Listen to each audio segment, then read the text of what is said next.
आज या साबला नगरीमध्ये याच नगरीचे मातृभूमीचे असलेले सुपुत्र माजी सैनिक कैलासवासी अथर्व काकडे यांच्या 7व्या पुण्यस्मरणानिमित्त या कार्यक्रमाचं आयोजन केलेलं आहे. त्यामध्ये आम्हालाही बोलवलं, आमचा आदर सत्कार केला. त्याबद्दल गावकरी, ग्रामपंचायत, सर्व सैनिकांचे मी मनापासून आभार मानतो. या कार्यक्रमाला आल्यापासून पाहतो मी या काकडे परिवारावर प्रेम करणारे अनेक आजी माजी सैनिक या ठिकाणी उपस्थित आहेत. मी त्यांनाही मनापासून दंडवत करतो. बाहेरची काही पाहुणे मंडळी आहेत, तात्यासाहेब बी आवर्जून आले, महाराज पण आहेत, काही राजकीय विविध क्षेत्रातले पक्षाचे वेगवेगळ्या पक्षाचे लोक आहेत, महिला मंडळ आहेत. पूर्वीचा औरंगाबाद, आत्ताचं संभाजीनगर जिल्ह्यात माझे गाव आहे, तिथून 10 किलोमीटर. तुम्ही कधी पाहिलं असेल नसेल पाहिलं, कधी आले त्या बाजूला तर या वाळूज MIDCच्या जवळ बजाज कंपनीच्या बाजूला गाव आहे. त्या गावाने मला 5 वेळेस निवडून दिलं त्या ग्रामपंचायतमध्ये, सलग 25 वर्ष. म्हणून मला त्या गावात काय थोडंफार काम करता आलं. त्यावेळचं RR आबांनी एक अभियान काढलं होतं, संत गाडगे बाबा अभियान. त्या अभियानात आम्ही भाग घेतला. मग तालुक्यात आलो, जिल्ह्यात आलो, विभागात आलो, शेवटी राज्यात पहिला आलो. मग राज्यात आल्यामुळे लोकाला माहीत झालं, सरकारला माहीत झालं. मग लोकाला असं वाटलं की बा या माणसाला आपल्या गावात नेलं तर आपल्या गावात काही बदल आहे. म्हणून मला लोक बोलवायला लागले. इतकं बोलायला लागले का त्याचा काही अंदाज नाही. असं कधी मला वाटलं नव्हतं की मी एवढं जाईन आणि एवढं फिरेन. 15 लाख किलोमीटर झालं, 7,000 गावाच्या वर गावात गेलो मी. बरं, ग्रामपंचायतवाले बोलत होते तिथलं ठीक होतं. नंतर ते एवढं अवघड झालं. आता हे अशा कार्यक्रमाला एखाद्या काही वाटत नाही, 10व्याला पण बोलायला लागले लोक. का बोला, पहिल्याने 2 10वे मी सोडून दिले. नंतर एक जण आमच्या अंबड तालुक्यातलाच होतो, नाही ते तुम्ही आले तर मला काही करायचं नाही, ते मग नाही करायचं. काय करा म्हणलं, गेलो मी त्या 10व्याला गेलो. जाऊ द्या म्हणलं, 10वा असो काय असो, आपल्याला आपला मालिक काय. आता मला दुपारी एक फोन आला, 11 मार्चला माझ्या मुलीचे लग्नात या. मुद्दा तो नाही, मला हे सांगायचे की लोक का बोलवते की लोकाला काहीतरी आशा लागली, काहीतरी व्हायची, काहीतरी बदल करायचे. पण तुम्हाला एक गोष्ट सत्य सांगतो, मी गेल्याने कोण्या गावचं चांगलं होईल किंवा बदल होईल हे शक्य नाही. आम्ही तुम्हाला सांगू शकतो, आम्ही तुम्हाला टीप देऊ शकतो, करणं तुम्हाला. बरं, तुम्ही कोणाचंच ऐकत नाही, माझं ऐकता का काय? हे सगळं लोकांनी किती विचार भारी भारी मांडले, महाराजांनी मांडले, त्या पोरांनी मांडले सगळ्यांनी. आणि खरंच त्यांनी सांगितलं तसे एक शब्द लय होतो. आमच्या तुकडोजी महाराजांचे एक शब्द आहे, कशाला फिरतो व्यर्थ, तुझे गावच नाही का तीर्थ. संपलं. काय पाहिजे, कशाला पाहिजे. आमच्या वारकरी संप्रदायातले शब्द आहे, ठाईच पैसेनी करा एक चित्त. याचा अर्थ असा आहे की मी पिसळल्यासारखं करू नका. महा थोबड धड नाही, मी बोलतो असं, तुम्ही जिथे आहे तिथेच नीट काम करा ना. काय तुम्ही जरा माझ्याकडे बघा, तुम्ही काय आहे माझं. एक ग्रामपंचायत सदस्य ही काही लय मोठी गोष्ट आहे की. 28 पैसे तिथंच गेलं 25-30 वर्ष काम. पिसळल्याने नाही झालो, पंचायत समितीला नाही उभं राहिलो, जिल्हा परिषदला नाही, कोण्या संघटनेचा सचिव नाही, अध्यक्ष नाही. हेच काम आहे बाबा.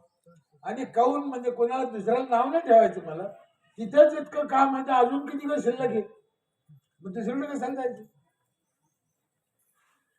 माझा एक स्वभाव आहे, कोणतंही काम करायचं तर मन लावून करायचं, परफेक्ट करायचं, त्याचा तुकडा पाडायचा. माझ्या घरात कोणी राजकारणी नाही. मी 7 वर्षे बजाज कंपनीत एका कंत्राटदाराकडे कामाला होतो अगोदर. त्याच्यानंतर 7 वर्ष एका हॉटेलमध्ये कामाला होतो म्हणजे पोटासाठी. याच्यावर तुम्ही बाकीचा अंदाज काढा. काहीच नाही. साध्या शेतकरी कुटुंबात वारकऱ्याच्या घरात जन्मालेलं पोरग, एक ग्रामपंचायत सदस्य, एवढं देशाने राज्याने डोक्यावर घेतलं, याच्यापेक्षा काय पाहिजे हो माणसाला? काय पाहिजे? मला माहिती का नाही माहिती, मागच्या पंतप्रधान 2 मिनिटं बोलले माझ्यावर. माझी काय ओळख आहे का? मी काय भाजपचा आहे?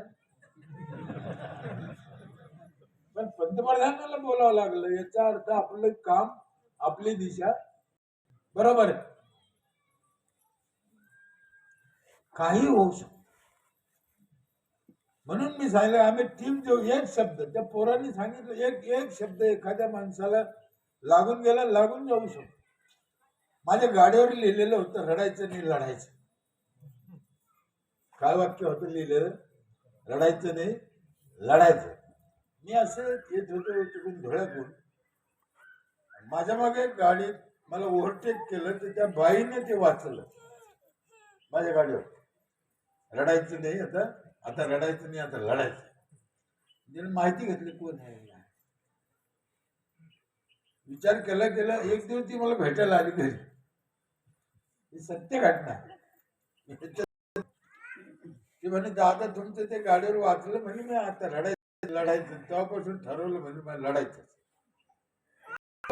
मी पण मला गेली, तुला कोण काय बोलाय. ती होती रावसाहेब दानवे साहेबांची पोरगी, केंद्रीय मंत्र्याची. तिच्या काही घरगुती वादामुळे ते घटस्फोट झालेला आहे. पण ती म्हणे लढायचं मला, पण तुम्ही एक दिवस या म्हणे, पहिल्या दिवशी. पण म्हणलं येईल काय त्याला, आम्ही कुठे जातो तिकडे येऊ. गेलो. तिने सगळे सरपंच गोळा केले, जेवण बिवण चांगला कार्यक्रम केला. रडायचं नाही लढायचं एक वाक्य वाचलं, ती पोरगी आमदार झाली. काही होऊ शकतं, काही होऊ शकत. माणसाने ठरवलं ना, इच्छा पाहिजे. परमेश्वराने ह्या शरीरात एक अशी शक्ती दिलेली, ताकद, तुम्ही फक्त ठरवा. पण आम्ही ठरवतच नाही. ते काय खरंय, इथून आमची सुरुवात आहे. आम्हाला काही माहित नाही, आम्हाला काही कळत नाही, आम्हाला काही समजत नाही, आम्ही काही करीत नाही. काही होऊ शकतं. ते बारामती मध्ये काल मी पाहिलं, आता अशी कोबी येत होती ना, कोबी कशी अशी एवढी एक, मी झाडाला कोबी काल पाहिलं. काय होतं असं कोबीला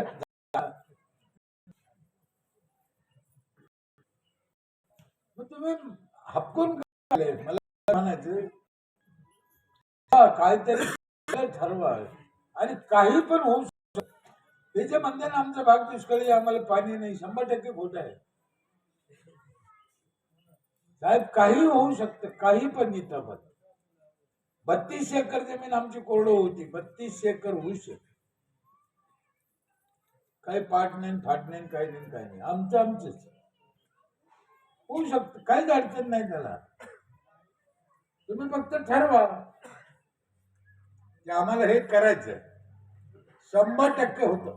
तुम्ही एक कल्पना करा, जो कोण माणूस असेल तो ज्याने विमानाचा शोध लावला, एक अंदाज काढा तुम्ही.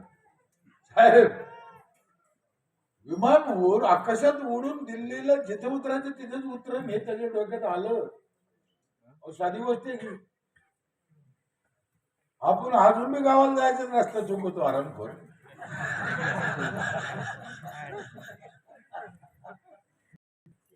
मला तर कमाल वाटते नव्हती, काय कल्पना.